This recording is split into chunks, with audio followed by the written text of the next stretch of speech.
صحابی رسول حضرت انس بن مالک رضی اللہ تعالیٰ عنہ ارشاد فرماتے ہیں کہ نبی پاک صلی اللہ علیہ وآلہ وسلم نے فرمایا جو آدمی کسی کی بھی کوئی حاجت پوری کر دے، کسی کی کوئی ضرورت پوری کر دے، کوئی بھی اس کی ضرورت ہے وہ پوری کر دے، کسی کی حاجت پوری کر دے، کسی کی ضرورت پوری کر دے.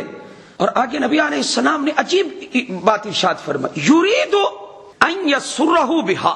یہ ایک نئی بات ہے، یہ غور کرنے کی ہے. یرید ان یسرہ بہا، اس کی نیت یہ نہ ہو کہ میں اللہ کو راضی کر رہا ہوں.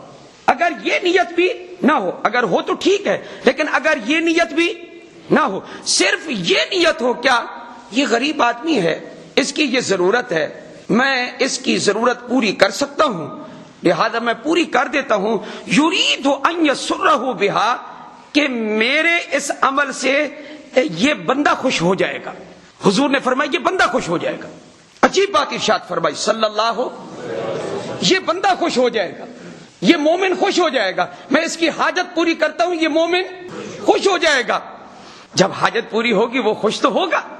تو آپ علیہ السلام نے فرمایا یاد رکھو اس نے اس کو خوش کیا، تو جس نے اس کو خوش کیا حاجت پوری کر کے فسرنی، تو اس نے مجھ محمد کو خوش کیا صلی اللہ علیہ وآلہ وسلم. ومن سرنی سر اللہ، اور جس نے محمد کو خوش کیا اس نے اللہ کو خوش کیا. ومن سر اللہ، اور جس نے اللہ کو خوش کیا تو اللہ جل جلالہ ان یدخلہ الجنہ، اللہ اس کو جنت میں داخل فرما دے گا.